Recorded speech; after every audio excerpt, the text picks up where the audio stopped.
Well, welcome back to our next edition of the Mike Carey Radio Show, the Central Florida Buzz here at Frank's Place Restaurant Sports Bar, 146 North Clark Road in beautiful Ocoee, Florida.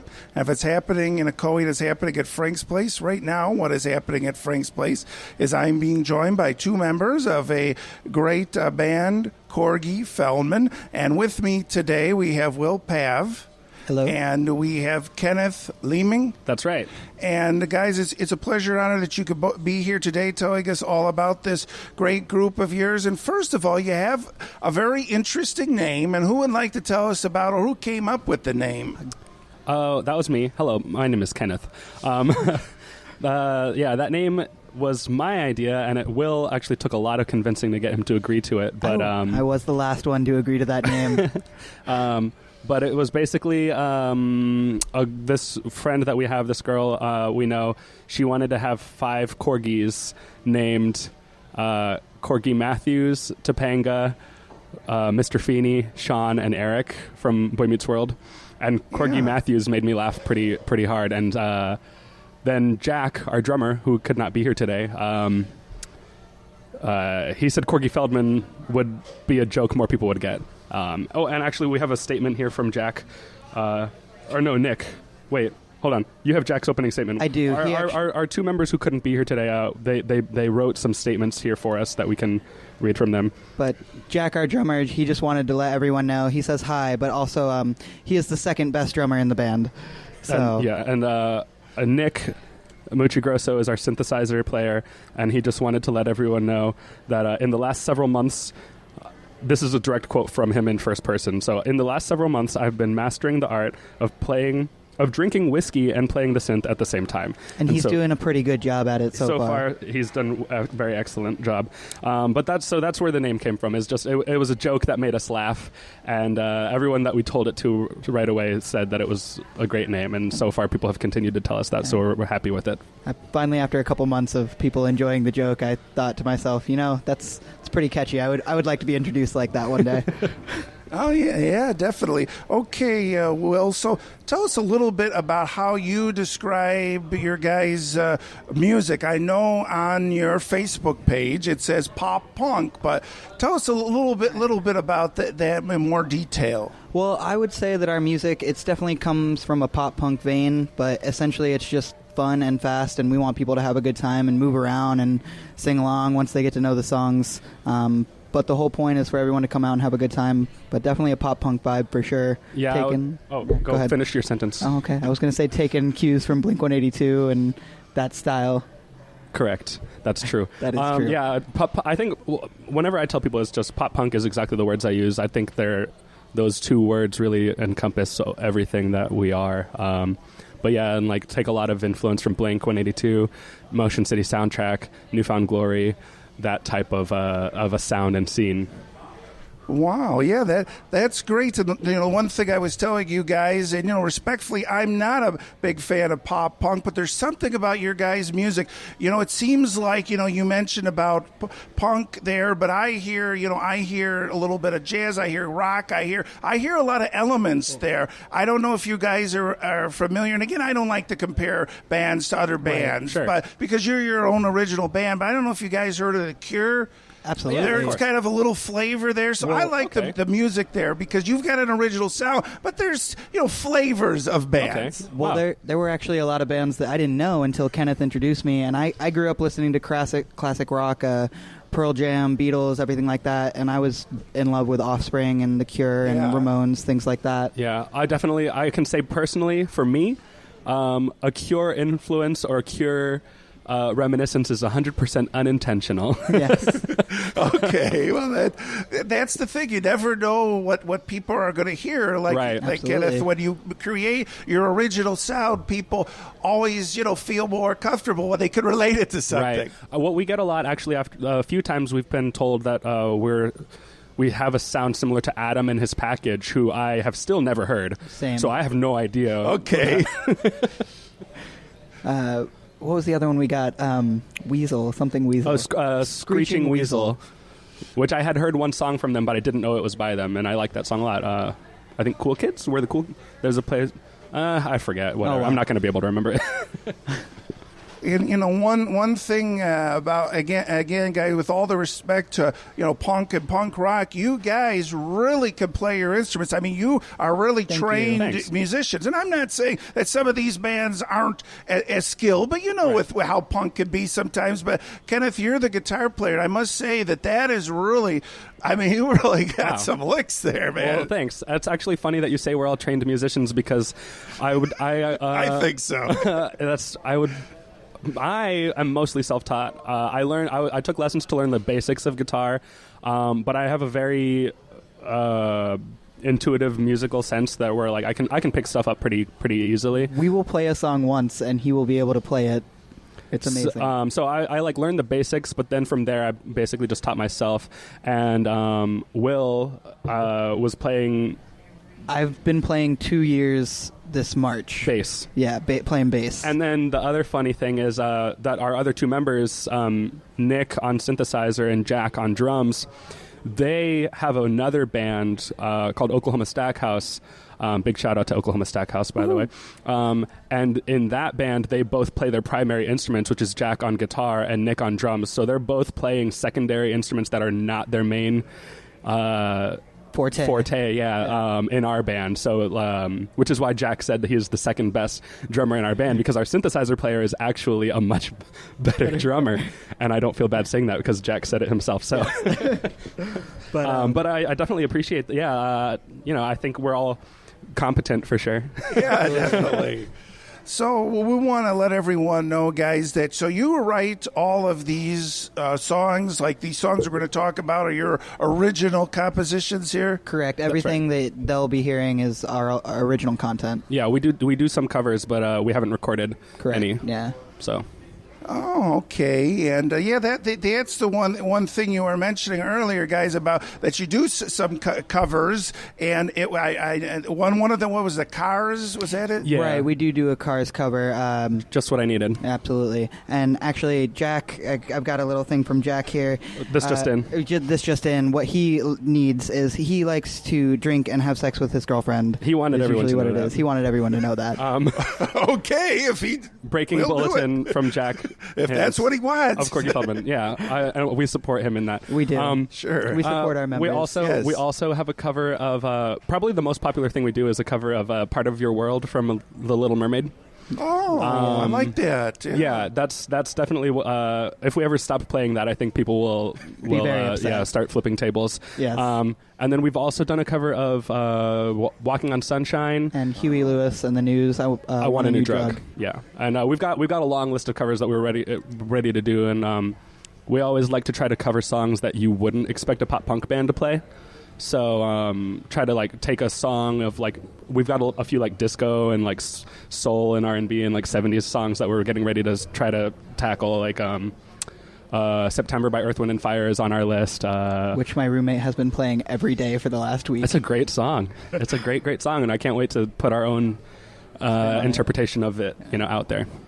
Great, but do you play Freebird is the question. We will never ever play Freebird. Well, that's okay. I'm sure they're. But I'm just saying, you were mentioning about making your own punk interpret. The only thing about Freebird is that's very delicate because I'm a big Leonard Skinner fan. Okay. So maybe it is better that you don't. We would never dare. There are definitely a lot of diehards out there that might turn heads. Please don't ask us to do it. Okay, we promise we will not do that. Okay, guys. So you were mentioned about the songs. So are you guys the primary songwriters? Do you come up with the lyrics, or the whole band does, or?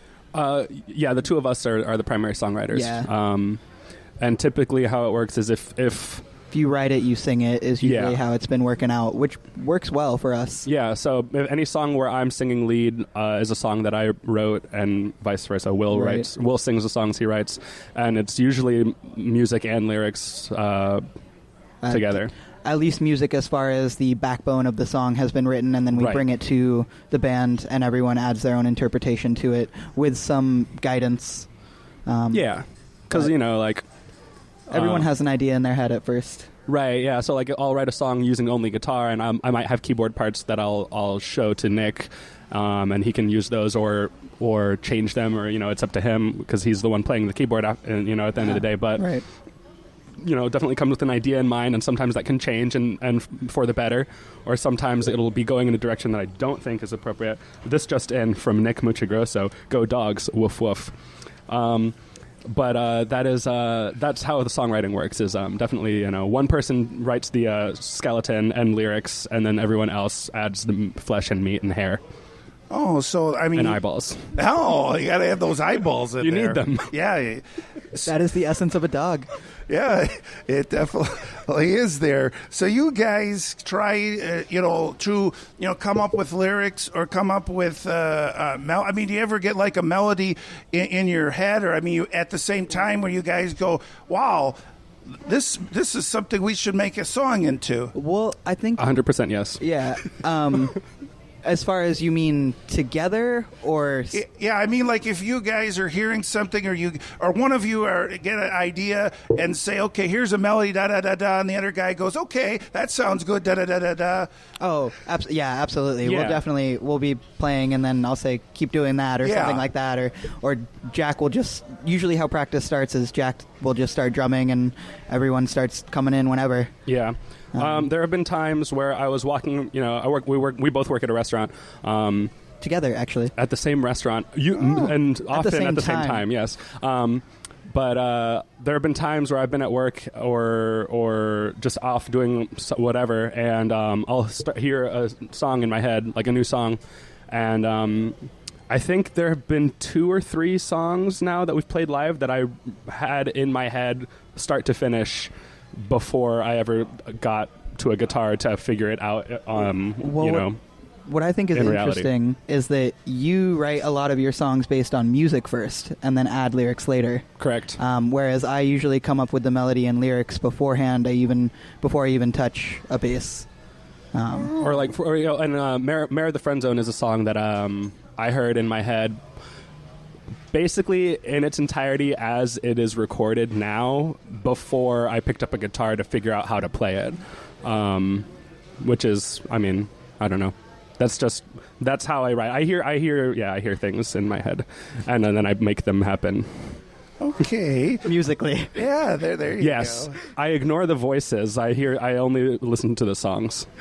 Oh, yeah, there you go. Okay, guys, we're going to take a quick break, and we will Sure, be absolutely. back. My guests today are members of a great band called Corgi Feldman. We have Will and Kenneth, and you are listening to the Mike Carey Radio Show, the Central Florida Buzz, here at Frank's Place Restaurant Sports Bar, 146 North Clark Road in beautiful Coe, Florida. If it's happening at Coe, it's happening at Frank's Place, and please stay with us for our next segment.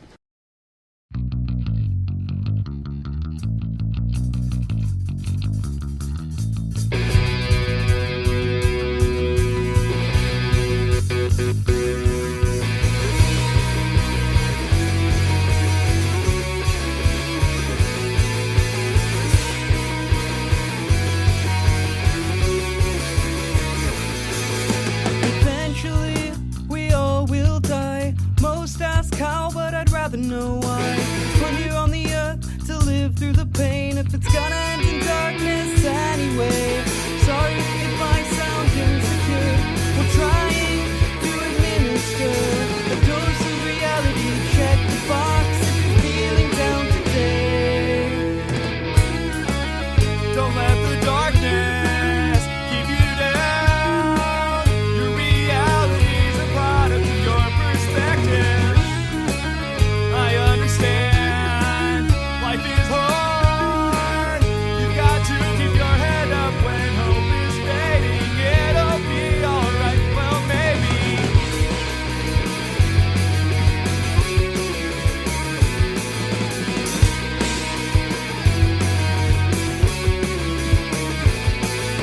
I wanna relate to the world on a level that allows others comprehension. But it seems like every day I wake up in a state of mental dissension. So I'll sleep all day and wake at night, drenched in sweat and fraught with fright of this monster in the mirror that is staring back at me. And then they tell me,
Welcome back to our next segment of this edition of the Mike Care Radio program show, the Central Florida Buzz here at Frank's Place Restaurant Sports Bar, 146 North Clark Road in beautiful Coe, Florida. If it's happening at Coe, it's happening at Frank's Place. Right now, what is happening at Frank's Place is we're being joined by two members of a great band and two others in spirit and notes. Corgi Feldman with me today is Will and Kenneth. And guys, we've been talking about, the music, and now let's talk about Pacific songs. Now, before we get into the music, this is going to be these songs an EP, is that right? Kenneth, you're still processing this? Or? It's in mixing right now. So we have a 5-track EP coming out soon, hopefully by the end of the summer or before mid-September would be my would hope. Be ideal. Would be the best. But we have a 5-track EP coming out called Aquatic Get Together, and 3 of those songs are on this episode. But that's what we've got coming up soon. Okay, now the first song we want to talk about is the Friend Zone. Who would like to talk about this song? Who wrote it? Or I'll go ahead and let Kenneth talk about that one's Mayor mine. of the Yeah, Friend Zone. Mayor of the Friend Zone. That's a song. Like I said before, that was a song I wrote. I heard the whole thing before I sat down with the guitar, but that's just a super fun, upbeat song. I don't really know how much there is to say about musically what's going on in it. I just heard this really fun riff in my head, and so I figured it out. And then it's just about exactly what it sounds like, Mayor of the Friend Zone. I think that's the song that has definitely gotten people moving around the most so far. Yes, that's the one that got 2 members of the who were the Jadones? The Jadones. 2 members of the Jadones started linked arms and swinging around to that one. So that's definitely the mover. If we were to make a video, that would be the one. The mover, maybe not the shaker, but the mover. Oh no, yeah, shaking is a different song of ours, but moving is happening to Mayor of the Friend Zone. Yeah, it's just about getting friend zoned. Yeah, about when you want things to happen and they won't. Yeah, and there you go. Now another song, and I mentioned this before, that I really enjoyed this song. Usually when I listen to the songs, it's 30 seconds to get a flavor, and I've listened to this 3 times, and I'm probably going to listen to it more. It's In Space with Zombies, and who would like to tell us about this song? Well, this is a Will track. Okay, yes, Will.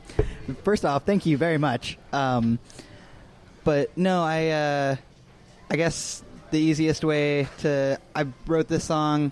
It's kind of more of a mellow song for Corgi Feldman, for sure. But it's just really about, when you're down, just, keep your head up. Everything's going to be okay. But as far as the music goes, as writing it, I wrote all the lyrics first. Oh, hold on. I've got a news update from Nick here. Just if it's mellow, let it mellow. And if it's brown, still let it mellow. But those are Nick's words of wisdom. But yeah, I mean, as far as In Space with Zombies goes, I wrote all the lyrics first and then tried to put it to music. And the chorus was fun to write. Yeah, not all the lyrics, because the chorus is mine. The chorus, yeah. I only wrote the verses. This guy right here. I was going to ask about that, because you said whoever, writes it, sings it, and you're both singing it. Right. Now, that makes sense. No, we ended up writing it.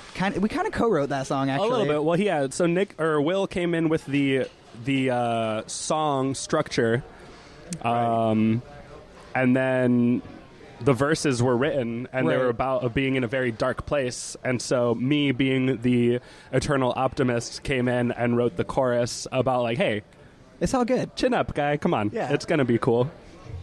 But musically, that was a really fun song to write too, because that was the first one I think that you took the first one we ended up playing, at least, that Will wrote primarily, musically speaking. Right. And so that was the first time where I came in to put guitar parts over his bass line. Right. And so that was the first one where guitar kind of took more of a lead guitar rather than rhythm. Because if I'm writing a song on guitar, then I'm going to be carrying the momentum melody, of the song, and then Will kind of takes a lead role on bass, if that makes sense, like kind of filling in and riffing and stuff. And then if Will writes the song, then the bass is really carrying everything, and then I have room to fiddle around and be fun. Exactly. So that song was the first one where like guitar had a kind of more going on in terms of like adding flavor and layers and stuff. And I think that was definitely the first song we wrote that has a pretty serious guitar solo in there. Oh, it's I mean, very serious. Yeah. There's no joking around going on that guitar solo. Just 100% business. In fact, when he plays it, his face is just straight face. I get very stern, angry eyebrows. It's just, don't mess with me when I'm playing that solo. It would be bad for you if you do. But underlying message, keep your chin up even when you're in a dark place. It's all going to work out. It'll be good. It'll be all right. Okay, and another song. Believe us. Yeah, we will. Another song we have here is Pool Suede Shoes. Who would like to talk about this? I guess that one that we actually did, I would say like 50-50 right together, absolutely. 100%. Well, because we decided... I gave two conflicting percentages there. Right. That one we really wrote together more than any other one. Well, actually, I think we were in my room and we actually decided you're going to write verse 1 and you'll write verse 2. And then we actually, you write verse 1, and I wrote verse 2, and we kind of tweaked it from there. Yes. So that song was really, we just wanted to write a fast... fun party song. That was our most Blink-inspired song by far. I would say that's true, yeah. That one is very Blink-182, was on the mind writing that song. Absolutely. I think you can hear it in there. It's about a pool party where debauchery happens. Yeah. And the cover of our EP is actually inspired by that song, and the title also, Aquatic Get Together. But it's just a fast... Oh, sorry, Jack has something to say. He says, I can get drunker than all of you. And he has proven that to be true time and time again. Multiple times. But Pool Suede Shoes, that's just a fast, fun, aggressive, but in a happy way song about just... going overboard at a pool party and skinny dipping. I like that your voice dropped right there. Yeah. Yeah.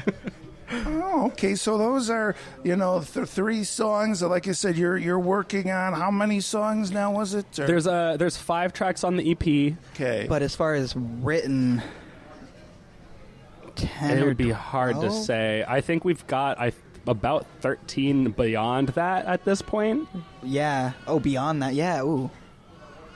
We've got enough written to do a full-length album that we just haven't recorded yet.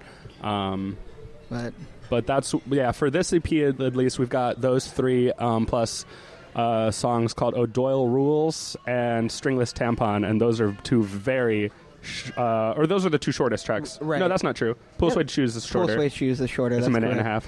But those 2 other tracks are the other 2.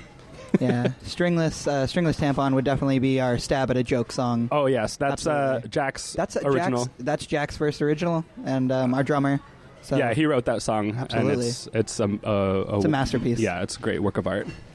Okay, guys, now I want to talk a little bit. I know that your synthesizer keyboard player isn't here. However, Kenneth, it's actually your synthesizer, so you know something about it. So you know how the process works and how to operate it. So tell us a little bit about this. So this is a synthesizer, then, yes, right? It's an Alesis Micron, and I got it because Motion City Soundtrack is my favorite band of all time. And they're the band that... always, anytime, forever, that I'd heard especially like a pop punk or like a more like current rock band that had a synthesizer, that always stood out to me right away. And like, I would pay attention to that band more automatically just because like that's not something that every band has. So Motion City Soundtrack was one of those, and then I ended up falling in love with them. I'm wearing their shirt right now. We're going to see them tomorrow at House of Blues on their farewell tour, and I'm going to cry my eyes out. They're a huge influence on me personally and us as a band. But so they're the reason I have that synthesizer, and I got it just because I was interested in it, really. Like, I wanted to kind of try my hand at playing it. I love the sounds that they make, that rounded edge type of high, cheery sound that you hear on a lot of synthesizer songs. And I don't really know like a lot about the intricacies of like programming sounds on the synthesizer. We really use the presets mostly, but that is my synthesizer, and we brought Nick on to play it because I wanted a synthesizer in the band, and he was available and willing to help out and be a part of it. But as far as the synthesizer parts go, he's been doing a lot more of the writing of the parts lately. There were when he first came on.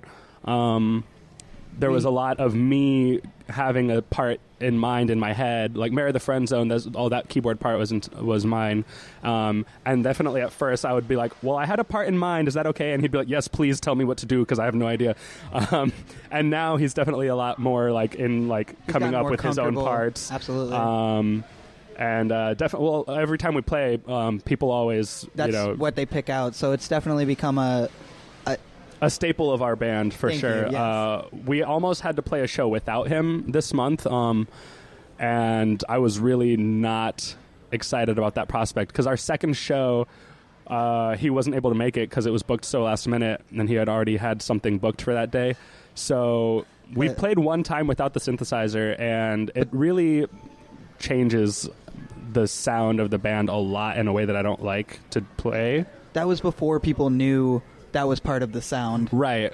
So it was okay to be missed, but now it's missed now. I wouldn't want to play without him anymore, No. and it's definitely a part of what makes Corgi Feldman. Absolutely. Okay, that sounds great. Okay, guys, we're going to take a quick break, and we'll be back for our last segment. My guests today are members of a great band, Corgi Feldman. We have Will and Kenneth, and you are listening to the Mike Kara radio show, the Central Florida Buzz, here at Frank's Place, Restaurant Sports Bar, 146 North Clark Road in beautiful Ecoe, Florida. And if it's happening in Ecoe, it's happening at Frank's Place. And please stay with us for our very last segment of this edition of our program today.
Welcome back to our very last segment of this edition of the Mike Kara radio show, the Central Florida Buzz, here at Frank's Place, Restaurant and Sports Bar, 146 North Clark Road in beautiful Ecoe, Florida. If it's happening in Ecoe, it's happening at Frank's Place. Right now, what is happening at Frank's Place is I'm being joined by two members of a great band, Corgi Feldman. We have Will and Kenneth, and we're so blessed and honored to have you here. And now we want to talk about some of your upcoming shows and past shows. So who would like, was it Kenneth you're going to tell us about Sure. the shows? Well, we've got some shows coming up yet to be booked. They're mystery shows.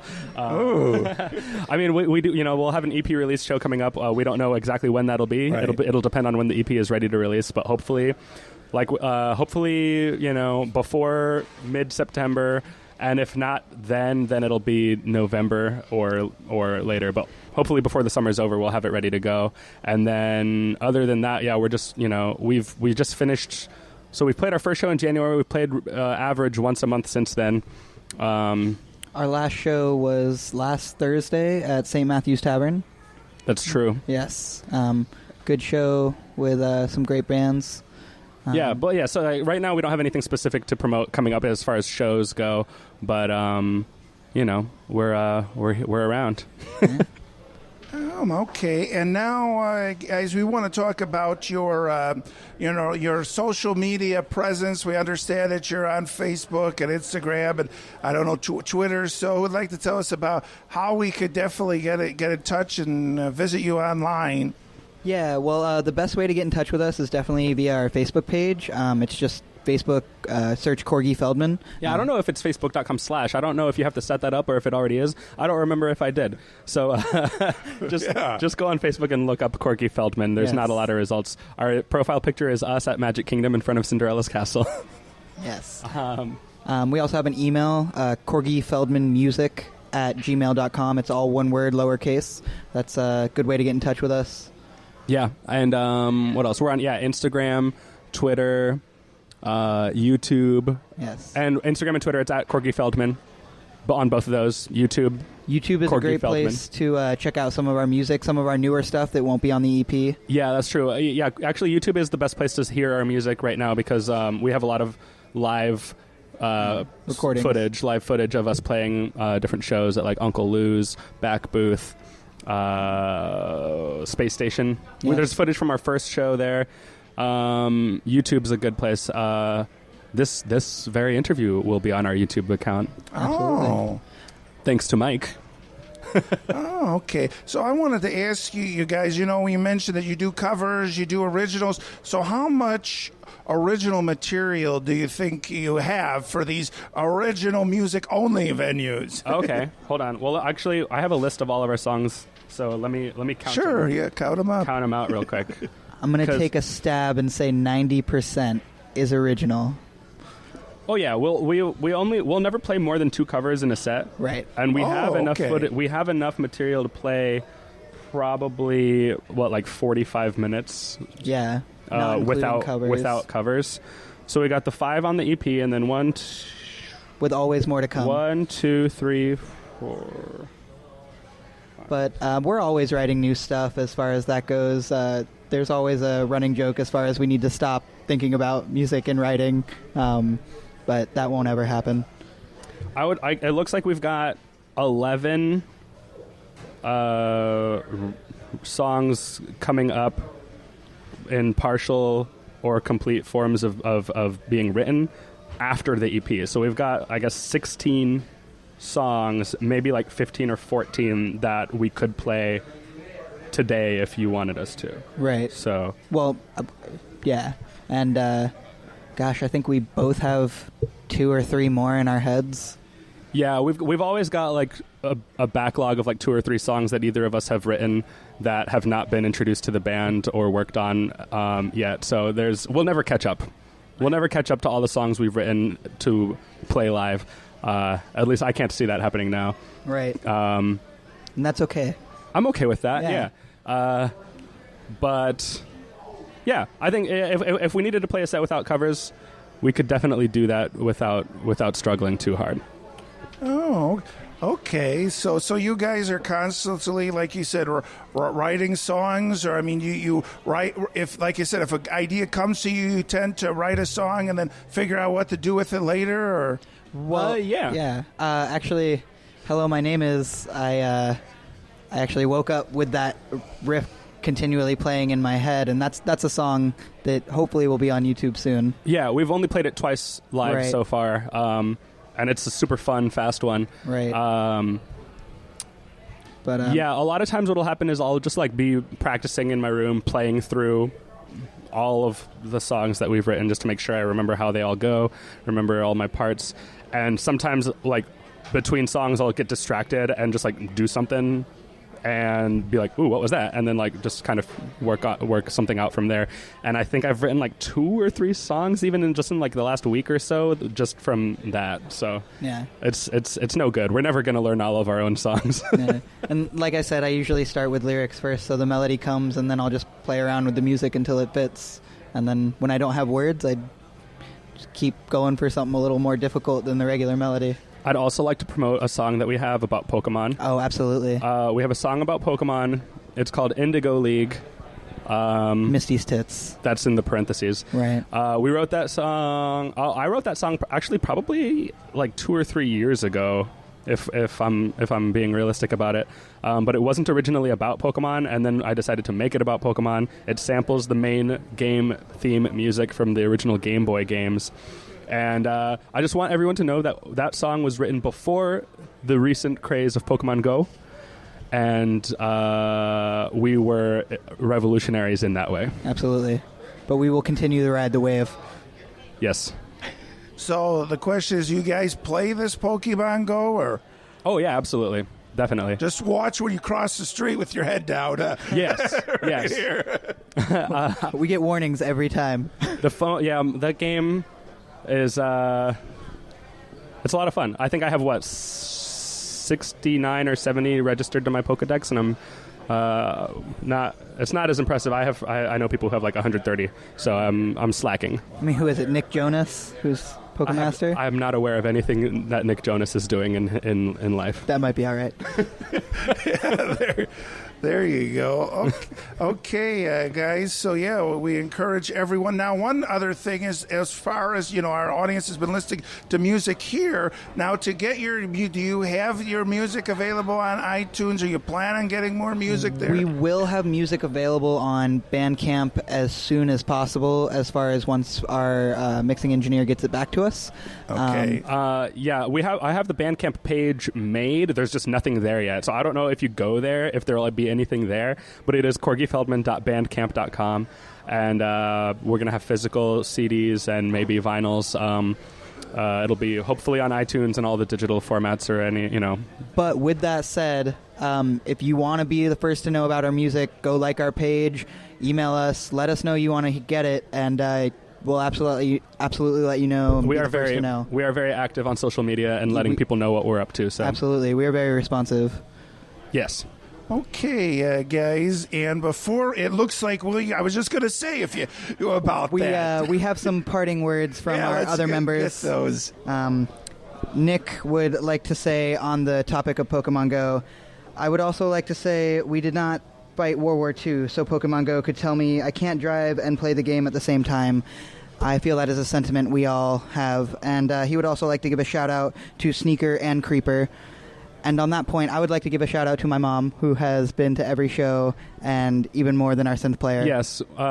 Will's mom has a better attendance record at our shows than one of our band members, and we really appreciate that from her. Yes. Also, shout outs to Zachary Sanso. Zach Sanso, who recognized us at the Blink-182 concert we went to last week. Made us feel so good. Made us feel like true celebrities for the first time in our lives. And also Sebastian Sterelis, yes, absolutely. who is our number one Facebook fan. He likes and shares every single thing that we post on there. Absolutely. Came to our first show, stayed. It was a good time. Also, Jack's parting words, he would like to let everyone know that mermaids have vaginas too. Don't forget that. Okay, well, yeah, I guess that is true. And now, with that, guys, we'll have your parting words. Yeah, well, I just want to say thank you very much for having us and finding us and enjoying our music. Sure. Yeah, definitely appreciate that. Oh, I have one more person to shout out. Katrina Constantine did our artwork. Our artwork, absolutely. You can find her at Kicking Cones on Instagram and Facebook. She does really fun, colorful, cartoony illustrations of animals mostly, and they're very funny and clever. And she did our artwork, and it was very... I'm excited for people to see it. It's not out there yet, but she did our logo and our artwork, and... she does awesome work. So I just wanted to make sure we shouted her out too. And then, yeah, I really hope, I definitely, very unorganized thoughts right now. When we started this band, the one thing I wanted was for people to hear our band and just think of fun. Absolutely. And that was the one word, mission statement I wanted, or that I went into this band with, was for people to have fun listening to us and being at our shows, and for that to be the number one driving word. And every single time we play, I have somebody come up and say, "Hey, that was a lot of fun." And so I just I appreciate that, and I hope that everyone continues to have fun listening to us. And we definitely have a lot of fun playing for you. So. Yeah. So that's Thanks for listening, Corgi. Yeah, thanks for being Corganites. Oh, okay, guys. Appreciate your time. I guess I've been members of Corgi Feldman. We have Will and Kenneth, and you've been listening to the Mike Carey Radio Show, the Central Florida Buzz here at Frank's Place Restaurant Sports Bar, 146 North Clark Road in beautiful Coe, Florida. If it's happening at Coe, it's happening at Frank's Place, so please catch us again next time.